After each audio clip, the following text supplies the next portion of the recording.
নমস্কার দর্শক বন্ধুরা, আমরা আদ্রিতার দপ্তরে অন্যান্য দিনের মতো আজকে হাজির হয়েছি। আজকে আমাদের আদ্রিতা শারদ সংখ্যার মোড়ক উন্মোচন হবে, কিন্তু বিস্ময়করভাবে বলতেই হয় সত্যিটা যে আজকে যে পত্রিকাটা আমরা এইভাবে একটা ছোট্ট অনাড়ম্বর পরিবেশে উদ্বোধন করতে পারবো এটা জানতাম, মানে আমার মাথায় ছিল না, কারণ পত্রিকাটা আরও কদিন বাদে হাতে পাওয়ার কথা ছিল। গতকাল ভয়ঙ্কর বৃষ্টির মধ্যে দেখলাম আচমকাই পত্রিকা এসে হাজির, তাই এই দপ্তরে ডেকে নিলাম।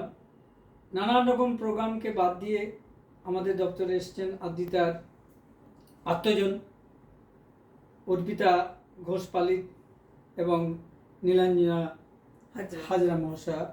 আদ্রিতার তরফ থেকে তাদেরকে উষ্ণ অভিনন্দন। সত্যি কথা বলতে কি যে সব কিছু প্রোগ্রাম, অন্যান্য নানান প্রোগ্রাম ছিল, সব কিছু বাদ দিয়ে আজ ওনারা এসছেন আচমকাই। আমরা খুবই খুশি। এবার দিদিদের হাত দিয়ে পত্রিকার মোড়ক উন্মোচন হবে।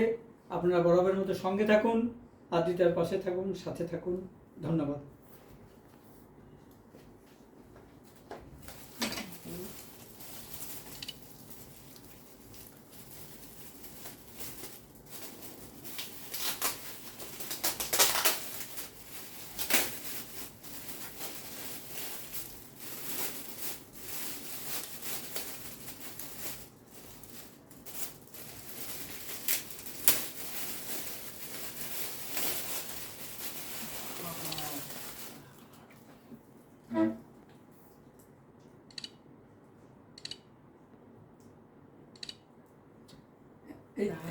এইবার আমরা সবাই মিলে ধরে ফিরে দিই।